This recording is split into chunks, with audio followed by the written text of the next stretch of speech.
From the heart of our nation's capital, here's Family Research Council President Tony Perkins. Well, hello, everyone, and welcome to Washington Watch. Coming up, President Biden was in Philadelphia this afternoon attacking Republican state legislatures that are attempting to address the voting irregularities from the November election, which have shaken the confidence of voters. This is simple. This is election subversion. It's the most dangerous threat to voting and the integrity of free and fair elections in our history. Really? Well, we'll talk more about it with Tyler O'Neill, senior editor with PJ Media. And as I mentioned yesterday, nearly 24 state attorneys general have sent a letter to President Biden saying his Department of Education and the EEOC are undermining the rule of law with their attempts to force this administration's radical transgender policy on schools and businesses across America. Arkansas Attorney General Leslie Rutledge was one of the state AGs that's drawing a line in the sand. She joins us later on Washington Watch. Also, a federal court in a preliminary but promising decision has sided with the Texas State Judges Chaplains Program that brings prayer into his courtroom. First Liberty's Justin Butterfield is here with the details. And what we really need to do at this point is to make vaccination the easy choice. It needs to be hard for people to remain unvaccinated. That was former Planned Parenthood president, now CNN medical analyst Leana Wen. Is this the plan? Vaccine shaming?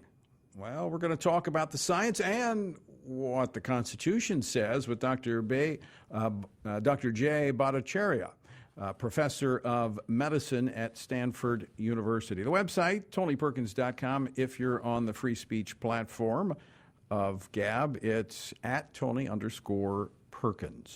And let me encourage you also download the Stand Firm app. That way you can not only get the Washington Watch program wherever you are in the world, but you can also get our legislative alerts so you know when to take action and where to take that action. Again, download the Stand Firm app. It's in the App Store.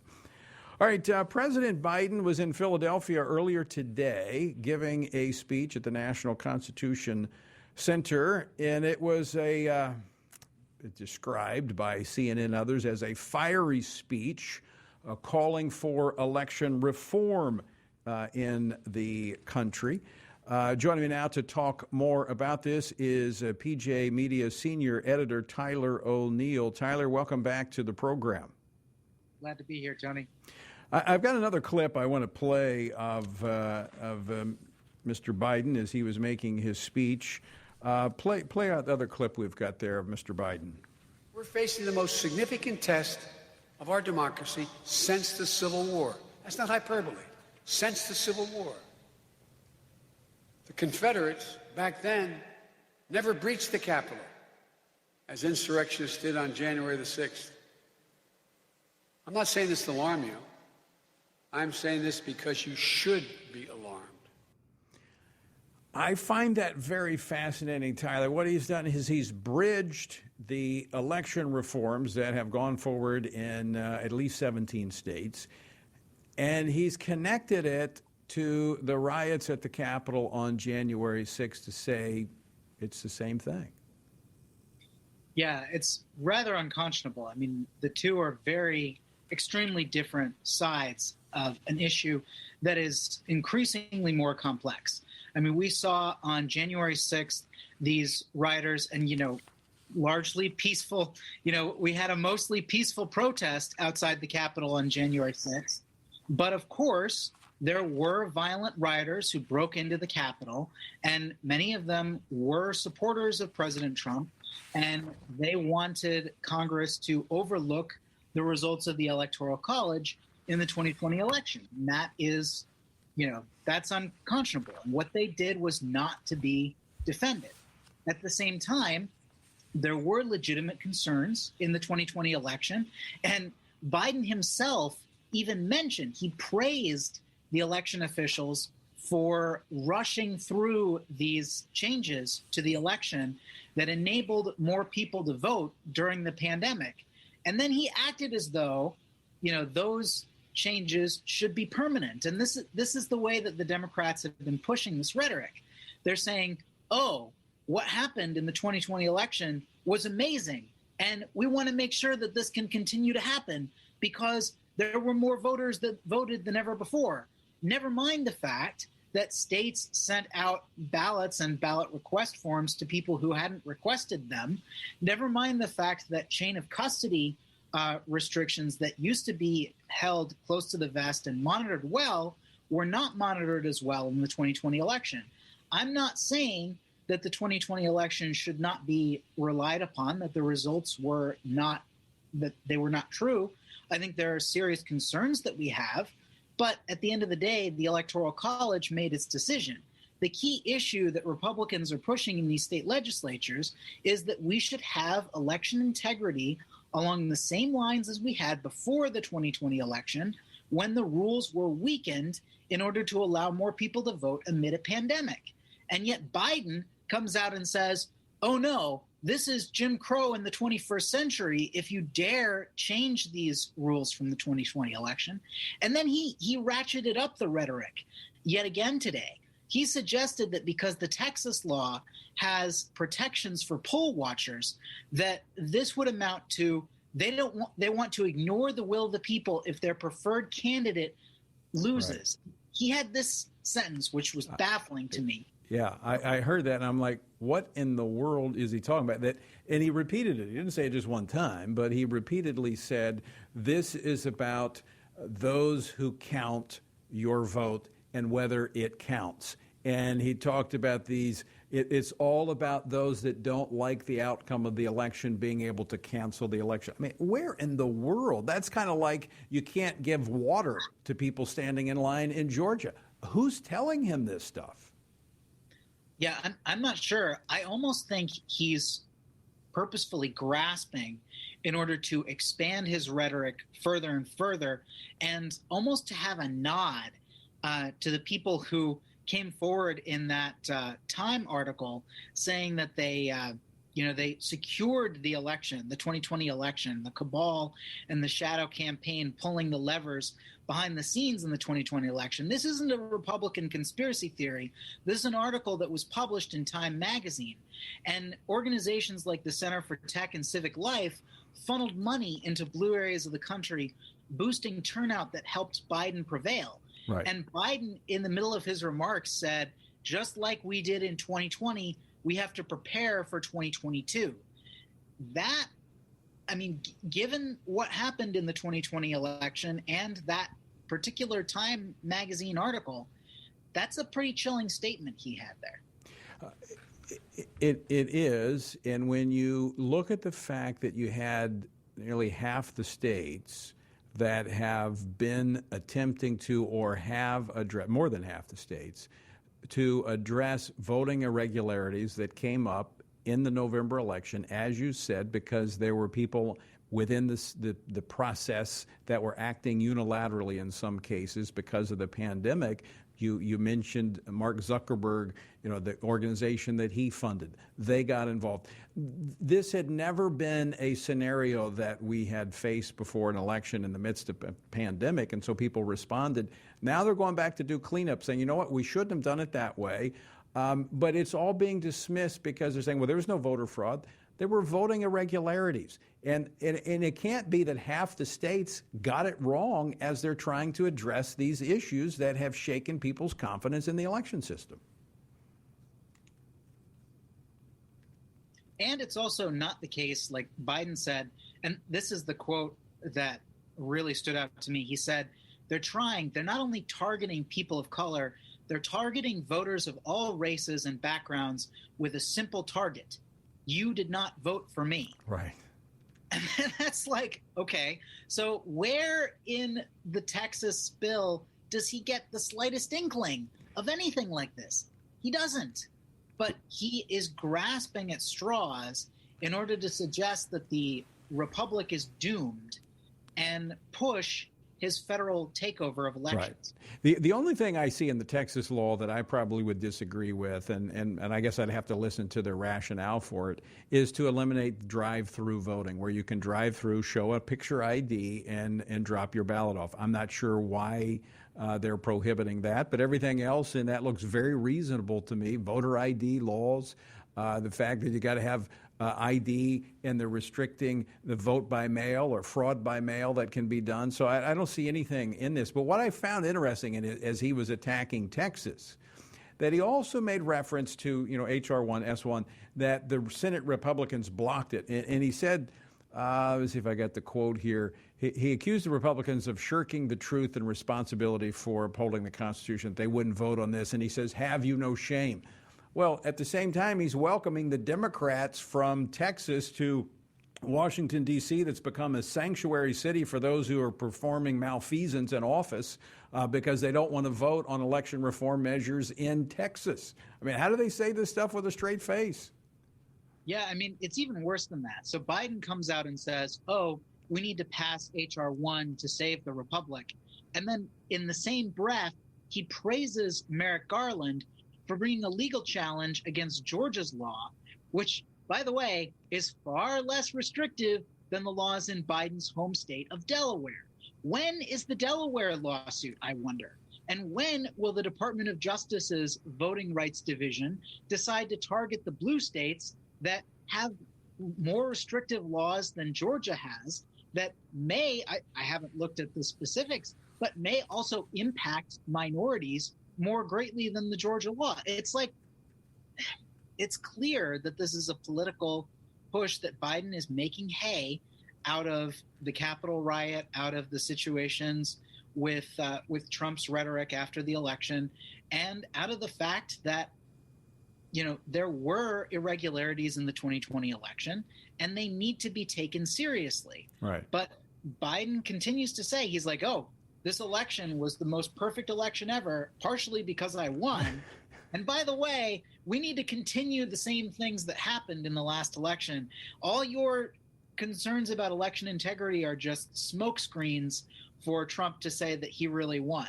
It's like, no, there's a lot more to it. So Tyler, last question for you. Is this being driven by the left wing of his party saying he's not doing enough to ram through H.R. 1? Yeah, that's an interesting question. I think part of it is the pressure on the party. Part of it is from himself. I think Biden himself sees himself as the promise to the progressive left that even Barack Obama failed to be. And so we've seen Biden pushing issues that we never would have thought he would. Like Joe Biden in the Senate was a firm supporter of the Hyde Amendment for decades. Now he's suddenly entirely against it. Right. And more than that, he wants to force Catholic hospitals to perform transgender surgery in violation of the Hippocratic Oath. I mean, this is the Joe Biden we're dealing with. He named the first openly transgender Assistant Secretary of Health and got this guy through the Senate. And, this is the kind of thing that Obama wouldn't have tried. Yeah, well, and it was Joe Biden that pushed Barack Obama to endorse same-sex marriage. So you're right.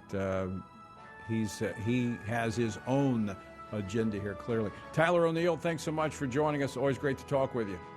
Yeah, my pleasure. Thanks, Tony. All right, folks, don't go away. On the other side of the break, we'll be talking with the Attorney General of Arkansas, who's joined with 20 other AGs to put the Biden administration on notice. That's next. Don't go away.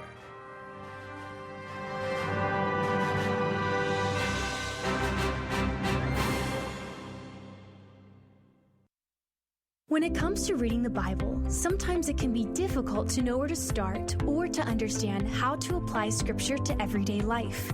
There are also those passages that leave people scratching their heads, wondering what some things even mean and what they're supposed to make of it. We all know that Scripture is divinely inspired and given by God, and it's useful to us as God uses it to prepare and equip us to do good work for His kingdom, to grow us and to bring us closer to Him. God's Word is powerful, but it shouldn't intimidate you. That's why Family Research Council offers the Stand on the Word Bible Reading Plan. It's a 2-year plan that helps you read the Bible daily so you can stay grounded in God's truth, navigate our culture from a biblical worldview, and grow closer to God. This plan will help you to practice the discipline of reading Scripture every day so you can be transformed by God's Word. Sign up to get the daily passages and questions today by visiting frc.org/Bible. God is the author of life and has created man in his image. Therefore, we must respect the inherent dignity of every human life, from conception until natural death. That is why Family Research Council works to pass legislation that highlights this principle, including laws that protect the unborn. To keep you informed on this issue, FRC has created online maps that illustrate progress in each state on key pro-life laws. That way, you can know if your state legislators are working to protect unborn babies. The pro-life laws FRC tracks at the state level include those addressing late-term abortions, fetal dignity, defunding abortion businesses, and providing medical care for babies born alive after an attempted abortion. See where your state stands on pro-life abortion. Check out our pro-life maps at frc.org/pro-life-maps. Most Americans believe they have a biblical worldview, but current research shows that only 6% actually have one. This means that most of our friends and neighbors, including those who attend church, don't think about the day's moral and cultural issues through a biblical lens. Increasingly, we see the disastrous effects of a culture that has rebelled against the truth of God's Word. That is why Family Research Council has launched the Center for Biblical Worldview. This center is an exciting new ministry created to help Christians develop and live by a biblical worldview, to understand why scriptures must be authoritative, and to equip believers to advance and defend the faith in the workplace, in schools, in their communities, and in the public square. The experts at FRC's Center for Biblical Worldview provide research and resources to help prepare believers to give a biblical answer to our culture's most pressing questions. Access the center's free resources at frc.org/worldview.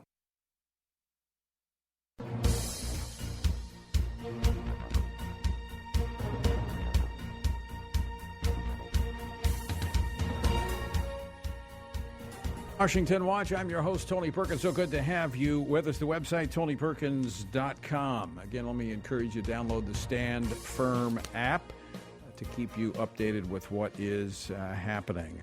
All right, yesterday we briefly talked about this, a letter from 21 state attorneys general to President Biden over radical new sweeping guidance coming from the EEOC and the Department of Education. The letter says the EEOC and the Department of Education chose to disregard the rule of law, and they're undermining their own authority with what they're trying to advance. Joining me now to talk about this, one of the attorneys general, Arkansas Attorney General Leslie Rutledge. General Rutledge, welcome back to the program. Well, thank you so much, Tony. Always a pleasure to be on with you.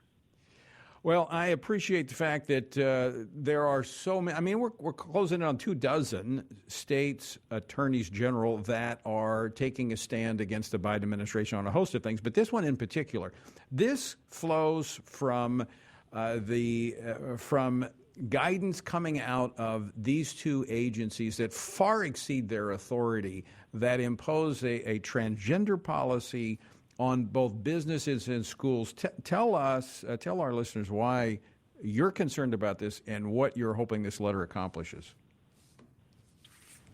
Well, certainly, Tony. And time and again, we have already seen the Biden administration in the first 6 months exceeding its authority. It's sort of the Obama-Biden, 2.0 in terms of exceeding the authority. And what the Biden administration did here with regard to the Equal Employment Opportunity Commission and Department of Ed was essentially misinterpret intentionally and expand the Bostock decision and illegally circumvent the procedural rulemaking process to essentially make a protected class.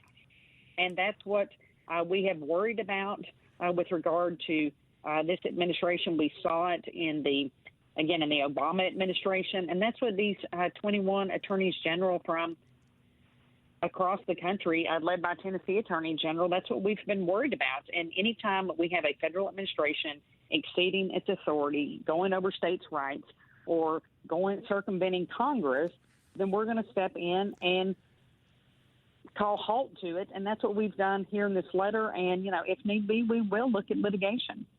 Now, the two primary aspects that you raise in the letter regarding this technical assistance document that is coming from these two agencies is one states that employers may not deny an employee equal access to a bathroom, locker room, or shower that corresponds to the employee's gender identity.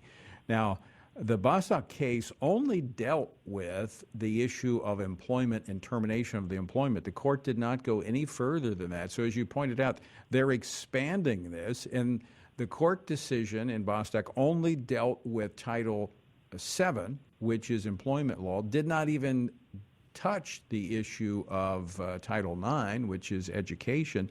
And so they're seeking to apply this court decision to education when it comes to women's sports and restrooms and bathrooms. I mean, how did they get away with this?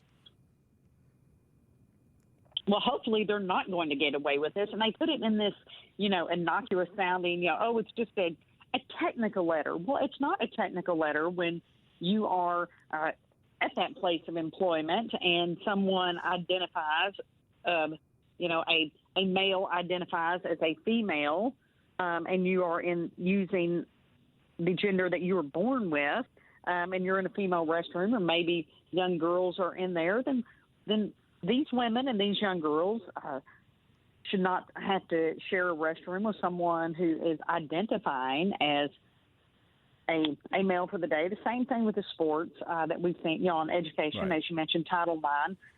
We passed a couple of laws in Arkansas dealing with this, preventing biological males from playing in all-female sports. But the Biden administration is essentially circumventing the rulemaking process by sending out this letter just as, again, I keep going back. I mean, it's the same thing that we've seen, but much more aggressively, but that we dealt with during the Obama-Biden administration with regard to, the so-called, bathroom bills that we saw across the country. Because again, the administration then circumvented the rules, and it was the attorneys general from across the country, notably the Republican attorneys general, who stood up for states' rights and stood up against the overreach. Very quickly, final question for you, General Rutledge. If a business in your state or a school is challenged by the Biden administration based upon this guidance, would you then be able to step in to defend the citizens of your state? Well, we might be, with regard to the schools and working with the Arkansas Department of Education, with regard to private businesses, certainly if it had to do with any sort of state law or funding issues, that we would look into that. But right now, our goal is to stop the Biden administration circumventing the rulemaking process, and so that way Congress does have a say-so. We're blessed in Arkansas to have 6 incredible members of Congress, but right now, again, they've just gone around the rulemaking, so that way these comments that they published for EEOC and Department of Education didn't have any public input, comment, hearing period, or meeting. So the public should be upset about this. Right. Not just people who disagree with the idea, but the public as a whole should be upset that they're shoving this kind of major policy change down the throats of American businesses and schools without any sort of public input. Well, we're certainly grateful that we have so many attorneys general at the state level that are stepping in the gap here to defend the citizens of this country against the overreach of the federal government. I'm sure there's going to be a lot more to fight. General Rutledge, thanks so much for joining us today. Always great to talk with you. Thank you, Tony. God bless you. All right. It's Attorney General Leslie Rutledge of Arkansas. I hope your Attorney General is signed on to this letter, because I'm telling you, we're just 6 months into this administration, and the attacks are coming nonstop. The law means nothing to them. Completely overreach. All right, don't go away. When we come back, some good news from the courts, at least preliminary good news, promising good news. We'll be joined with one of the attorneys from First Liberty, next here on Washington Watch. Don't go away.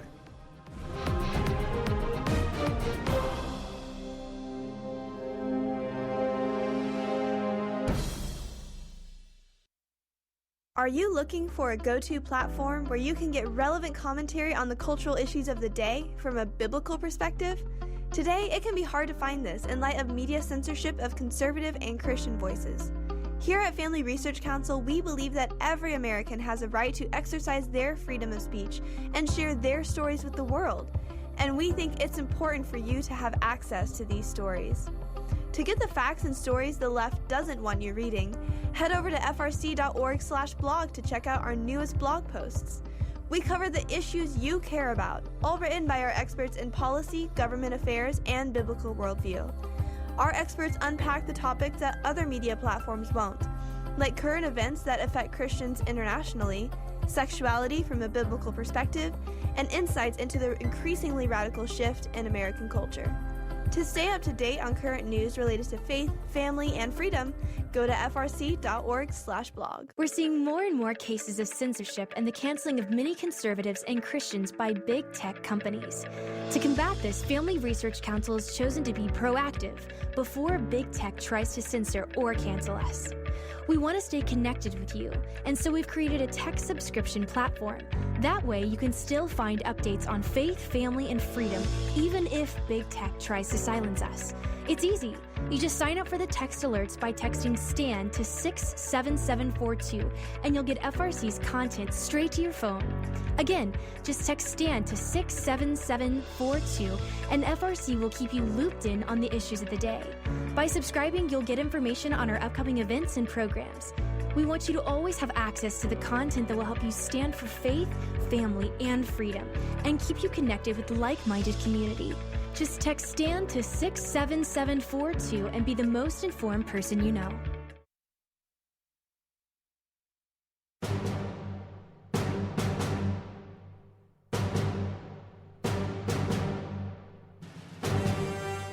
I'm Tony Perkins, and you're listening to Washington Watch. The website is tonyperkins.com. All right, just to wrap up that last conversation we had with General Rutledge, the guidance, the technical guidance coming from the Department of Education and the EEOC would not only dictate bathroom policies, locker rooms, making showers, locker rooms open to people who, whatever gender they say that they are, but it also deals with, it dictates the use of pronouns, the chosen pronouns, even made-up pronouns of individuals who identify as whatever they identify as.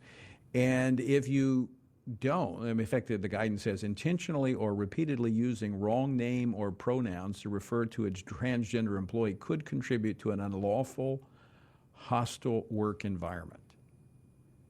This was not in the Bostock case. This is all being made up. They are taking this as far as they possibly can. And that's why it's important to have these attorneys general stand against what this Biden administration is doing. But folks, you got to be vigilant. You got to be on the watch. And you, by all means, look at the consequences of elections. All right, some good news out of the Fifth Circuit Court of Appeals. They issued a preliminary but a promising ruling for First Liberty Institute's client, Judge Wayne Mack, a Texas justice of the peace that has a volunteer chaplain program in his court, and it was attacked by the Anti-Christian Freedom from Religion Foundation. Joining us with the details, Justin Butterfield. He is the Deputy General Counsel at First Liberty Institute. Justin, welcome to Washington Watch.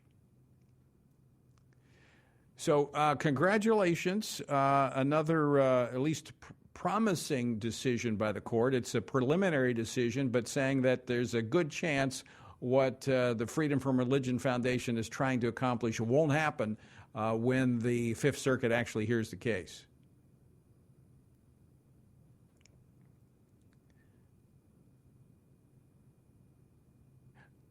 All right. I think try unmuting. I think you've muted your volume there. Oh, we're muted. There you go. All right. Okay. All right, Justin, go right ahead. Jump in. Well, thank you for having me. That's absolutely right. Judge Mack, a Justice of the Peace, part of his duties as a Justice of the Peace is to serve as coroner for Montgomery County. And what Judge Mack found was that, when he is called to these oftentimes horrific accident scenes in the middle of the night and somebody's just passed away and their family members are there in shock, grieving, he was having to console the families, and he wasn't able to see to their needs and also do his duty as a coroner. And so what he did was he started a volunteer chaplaincy program in his county where people of any faith could volunteer. And when he has one of these tragic accident scenes, they come with him, and so they can help the needs of the family while he conducts the death investigation. And as a way of honoring the chaplains who participate in this program, Judge Mack invites them to give a brief opening invocation to solemnize his court proceedings. The Freedom from Religion Foundation did not like that. They did not want Judge Mack to offer these volunteer chaplains the opportunity to open his court with brief invocation. And so they filed a lawsuit in federal court against Judge Mack. And First Liberty Institute realized that what Judge Mack is doing is what judges throughout this country have done for years. In fact, the United States Supreme Court opens every session with a brief prayer. And that has been the case for hundreds of years in the United States. And so we wanted to defend Judge Mack. We came alongside him, and we've been representing him in his individual capacity in this lawsuit. And unfortunately, the district court ruled against Judge Mack, and so we appealed to the Fifth Circuit. And the Fifth Circuit just issued a stay of the district court's order pending appeal so that Judge Mack will be able to continue to have his invocations. But what was most important about this opinion is that the Fifth Circuit, in a very well-reasoned opinion, recognized that what Judge Mack is doing, opening his court session with a brief invocation, is what the Supreme Court has recognized in Supreme Court cases, such as Town of Greece versus Galloway. But not only that, it's what we have done as a country for hundreds of years, from the circuit riding judges of hundreds of years ago who would bring chaplains with them to the opening of the United States Supreme Court, to lots of courts all around this country have this tradition, and Judge Mack's following in that tradition. Justin, just reading excerpts from the stay that the Fifth Circuit put out on this, as I said, preliminary, pending the adjudication here of the appeal. I would be shocked if they came back and said Judge Mack couldn't do what he's doing, because it almost looks like to me they're making his case for him, that in fact he has this right, and the Freedom from Religion Foundation, as in most cases, is just they're out to lunch when it comes to the law. That's exactly right. The Freedom from Religion Foundation is just wrong in this matter. Judge Mack has the right to do what he's doing, as hundreds of judges throughout our history have done. I think that the Fifth Circuit's opinion is well reasoned. I'm glad that they looked to what is actually the history in this country, what is the tradition, and you don't have to look very far. As I said, the United States Supreme Court opens every session with a brief prayer. So it's not like this is something that people that hasn't been done in a long time. It's done. It's been continuously done, and Judge Mack's following that. Yeah. Well, we appreciate First Liberty being there to represent him, and grateful for the great work that you guys do. Justin, thanks so much for joining us. Well, thank you for having me. All right, folks, if you stand up, 9 times out of 10, you win. Not always, but most of the time. All right, don't go away. We're going to come back and talk about vaccine mandates. Are they coming? Or is it just shaming they're going to do? We're going to talk about it next. What is religious freedom, and why should you care about it, both domestically and internationally? By definition, religious freedom is the freedom to hold religious beliefs of one's choice and to live according to those beliefs. At Family Research Council, we care about religious freedom because we believe it is an inherent human right that all governments have an obligation to protect. Tragically, not all governments do. Religious persecution is a harrowing reality around the world that is not often acknowledged by the media, even though attacks on people of all faiths continue to mount in many regions of the world. God calls Christians to care for the persecuted church, the downtrodden, and those who cannot help themselves. Therefore, we must be advocates for those persecuted for their faith. To learn more about this issue and what you can do to help, go to frc.org/IRF to check out Family Research Council's latest resources on international religious freedom. Christians are called to seek after the Lord above all things. This means we must pray unceasingly, vote our biblical values, and boldly stand for truth. You can join Family Research Council and FRC Action President Tony Perkins in this mission every Wednesday as he hosts the Pray, Vote, Stand broadcast to encourage brothers and sisters in Christ to focus their attention on the Lord in every aspect of their lives. Pray, Vote, Stand will help equip you to stand for biblical truth in the midst of a confusing time in our culture. Tony is joined by experts, elected leaders, and Christian leaders for this weekly program to help you see through the fog created by the biased mainstream media. This year, let's commit to pray for our nation, to stand for truth, and to seek the Lord first. To watch the Pray, Vote, Stand weekly broadcasts, visit PrayVoteStand.org. That's PrayVoteStand.org. Want honest and in-depth commentary on what's going on in our nation's capital and around the world? Join Family Research Council President Tony Perkins live every weekday by tuning into Washington Watch. You can listen to the show whenever it works for you. Go to TonyPerkins.com to stream episodes on demand or listen by radio through American Family Radio Network, Bott Radio, the KTLW radio network, or independent Christian radio stations across the country. On the show, you'll hear from guests like Mike Pompeo, Senator Marsha Blackburn, Pastor Jack Hibbs, Ben Carson, Senator Josh Hawley, Sissy Graham Lynch, and more. Get a trusted perspective on the news of the day by tuning into Washington Watch with Tony Perkins at TonyPerkins.com. Again, that's TonyPerkins.com.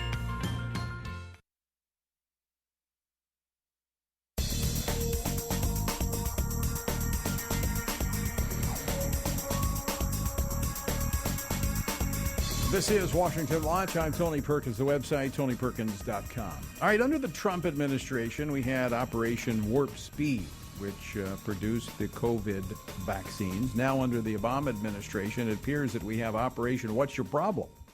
There is a push to make it difficult for those who are concerned about the growing health complications surrounding the vaccines. Here is the former president of Planned Parenthood, now an analyst for CNN, Leana Wen. What we really need to do at this point is to make vaccination the easy choice. It needs to be hard for people to remain unvaccinated. Right now, it's kind of the opposite. It's fine. I mean, it's easy if you're unvaccinated. You can do everything you want to do anyway. But at some point, these mandates by workplaces, by schools, I think it will be important to say, hey, you can opt out, but if you want to opt out, you have to sign these forms. You have to get twice weekly testing. Basically, we need to make getting vaccinated the easy choice. That is what it's going to take for us to actually end the pandemic. Make it difficult, shame them, and push for mandates. Well, joining us now to set the record straight is Dr. Jay Bhattacharya. He is a professor of medicine at Stanford University. Dr. Bhattacharya, thanks so much for being with us today. Oh, my pleasure. All right.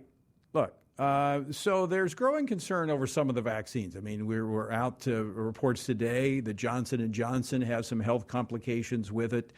We're still under emergency provisions for these vaccines. Should we be talking about mandates? No, we should not be talking about mandates. I think mandates in the context of this vaccine and this pandemic are going to be very bad for public health. The public health community at large and has in many ways failed us. It politicized the vaccine, it politicized the virus, and have undermined, I think, public trust in them. If you were to mandate the vaccine, rather than just telling people, here are the numbers about for whom it's beneficial, for whom it might not make so much sense, and treat people like adults, I mean, that's the right way to do public health. Instead, we have, a push toward mandating, toward forcing, toward coercion that I think in the long run undermines trust, further undermines trust in public health. And actually, I think, unfortunately, will undermine trust in other vaccines as well. I think it's just a mistake. You know, I agree with you. And I'm not one who is anti-vaccine. I have not gotten the vaccine because I actually had the virus. Now, my parents are elderly. They're in the high-risk category, and they got the vaccine. That was a decision that they made, and I was glad that they took the protections to get it. Now, I'm not telling people to get the vaccine or not to get the vaccine, but I think when you have the government stepping in, as you pointed out, encouraging through mandates at the lower level or making it difficult, as we heard Ms. Wynn talking about, I think that builds the resistance to the vaccine. Yeah, I mean, I think it's part of the American spirit. You tell people you're forced to do this or else, and Americans say, "Well, what's wrong with this thing that I have to be forced to do it?" I mean, it's kind of this actually, in some ways, a healthy skeptical spirit. But I think there's a case to be made for the vaccine, and you should just make it honestly, right? So the vaccine for older people is a godsend. It has protected many older people from dying from the virus, and because for older people, the virus itself is quite deadly. There's a 1,000-fold difference in the risk of mortality from the disease from the oldest to the youngest. And the oldest, you have a disease that's very bad. The vaccine that has some side effects, but they're very, very low rates of side effects. Relatively safe vaccine. It makes complete sense. For younger people, I mean, it's a much closer question. Give people the information, solid, good scientific information, and let them make their own choice. That is how public health gains trust. That's how public health becomes effective. And that's how the pandemic actually ends, not with coercion, but with good medicine conveyed by trustworthy people to people, treating them like adults as opposed to serfs. Okay, Dr. Bhattacharya, let me ask you this question from the science standpoint. For those in the category of the younger individuals, where they look at some of the side effects, and I know that they're minimal. I mean, in terms of if you get them, they're not minimal, but I mean, percentage-wise, it's not vast. But you don't want to take that risk. If you have the antibodies and you've actually had the virus, you get it, you're younger, it's not that bad. You're a part of creating the herd immunity with that. Even more so than those that get the vaccine, are you not? I mean, natural immunity is quite effective at preventing you from reinfection. We've had relatively small numbers of reinfections, despite the fact that millions, tens of millions of people, I mean, hundreds of millions of people in the United States, I think, have been affected. 100 million people infected at least. And yet we have very few reinfections. It protects you against the variants as well. So I actually don't understand this. I read the evidence, scientific evidence around natural immunity. It looks like it's quite effective at preventing reinfections. I mean, of course, if you had the choice between getting COVID and the vaccine, it's probably better to get the vaccine than COVID. I mean, but if you've had COVID, what would you recommend in terms of if you've had it and you have the antibodies, do you need the vaccine? I think so. It's not even a question of the antibodies, right? So if you have had COVID, the antibodies will fade over time, but that's not the protection that you actually get from it. It's there are other mechanisms of immunity, T cells and B cells and other cellular mechanisms of immunity to provide protection against severe disease upon reinfections. You're much less likely if you're reinfected to be hospitalized or die. That's what we care about, right? Hospitalization and death, that's what overwhelms hospital systems. That's what gets headlines and of course, devastates families is having people with severe hospitalizations and deaths. If you've had COVID and recovered from it, then you're protected against that just as much as you would be if you had the vaccine. Actually, can I bring another angle to this? There are tens of millions of people, older people worldwide, who have not had the vaccine. Why are we discussing vaccinating a population of people, younger people, who face very low risk if they were to get infected, while still tens of millions of people worldwide have not had the protection of the vaccine. Just because they don't live in a rich country doesn't mean they don't deserve to have this kind of medical care available to them. If we're going to do the ethical thing, we should be sending these vaccine doses overseas to older populations, so older populations elsewhere can be protected, just the same way the American older populations have been protected. That's the right thing to do at this time. Well, you have some countries that are having some significant issues with the COVID virus moving rapidly through those countries, and certainly they could use those vaccines. Continuing that conversation about those that have had the virus, I've read where there are sometimes significant complications for those who have had the virus and then get the vaccine. I mean, they actually checked that in the trials. I don't think it's unsafe for someone who's had the virus, recovered, and then to then subsequently get the vaccine. I think that's actually still safe. It's just useless, because you're already protected in substantial ways against the virus from reinfection with the virus. The vaccine itself does not add any additional protection. So just to give you some sense of this, in the randomized trials that Pfizer ran for the study, they actually enrolled a large number of people who had COVID and recovered. They tested the vaccine on them and found, it was a safe vaccine for them.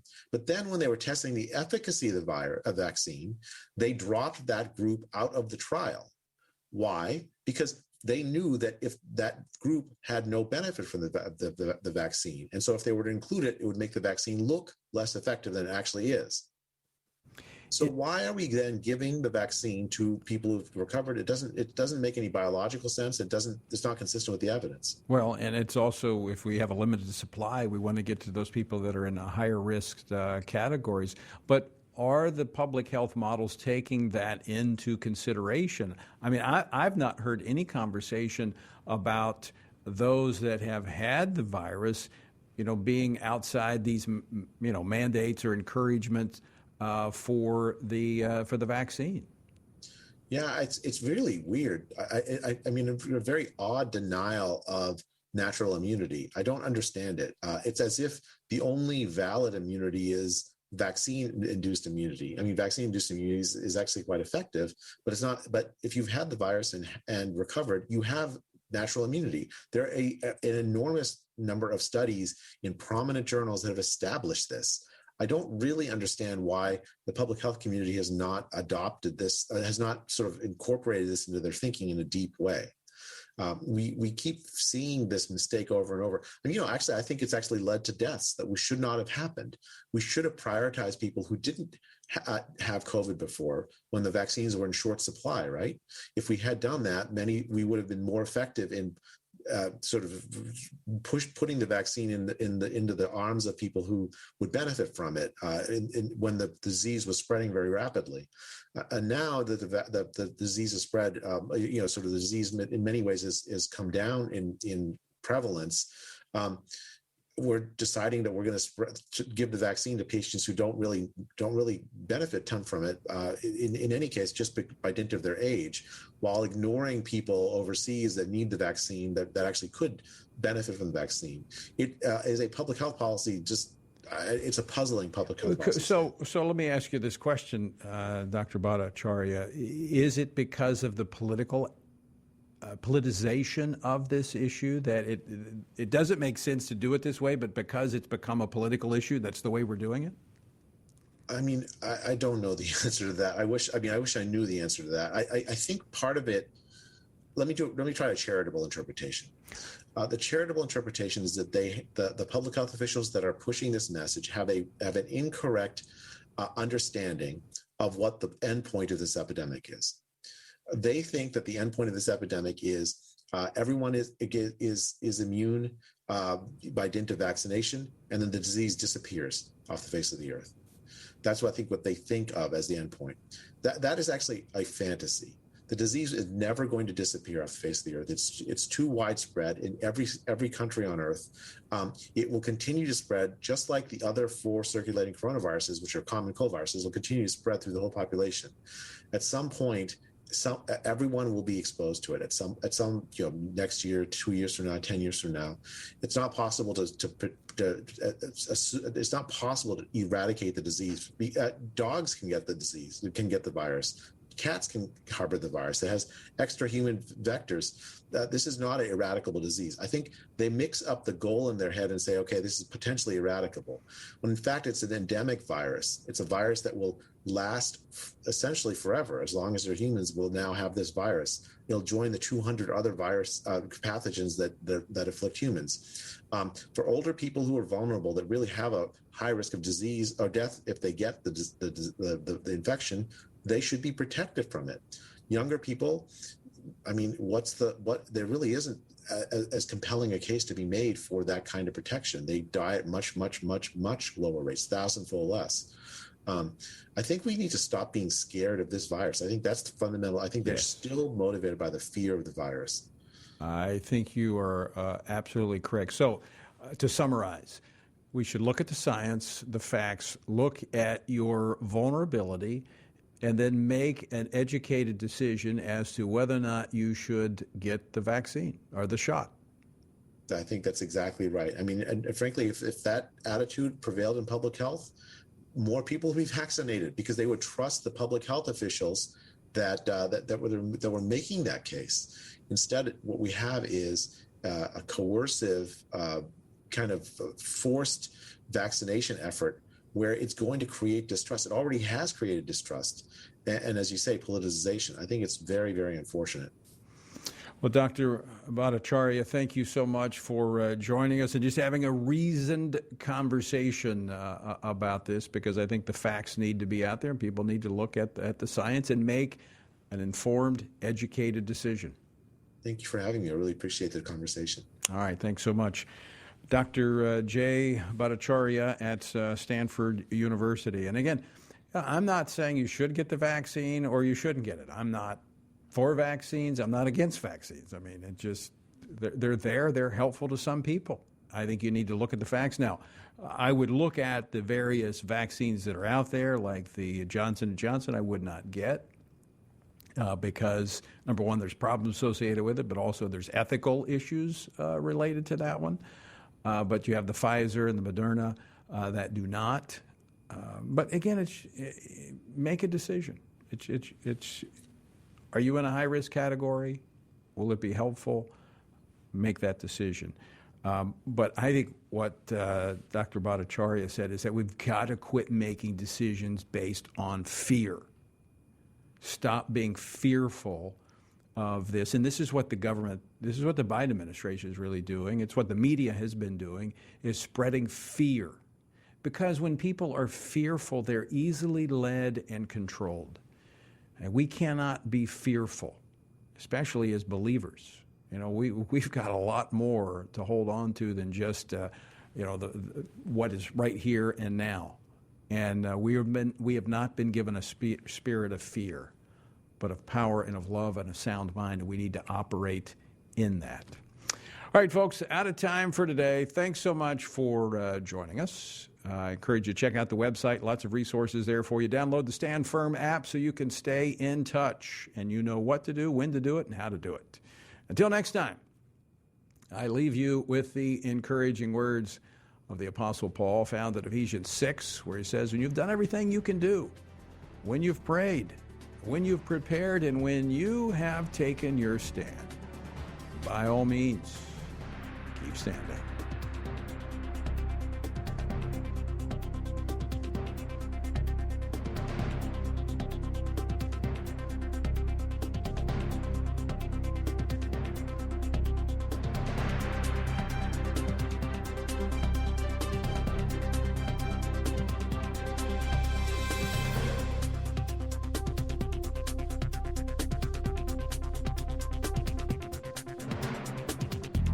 Washington Watch with Tony Perkins is brought to you by Family Research Council and is entirely listener-supported. Portions of the show discussing candidates are brought to you by Family Research Council Action. For more information on anything you've heard today, or to find out how you can partner with us in our ongoing efforts to promote faith, family, and freedom, visit TonyPerkins.com. Also, to leave a comment about Washington Watch, call our watch line at 1-866-372-7234. That's 1-866-372-7234.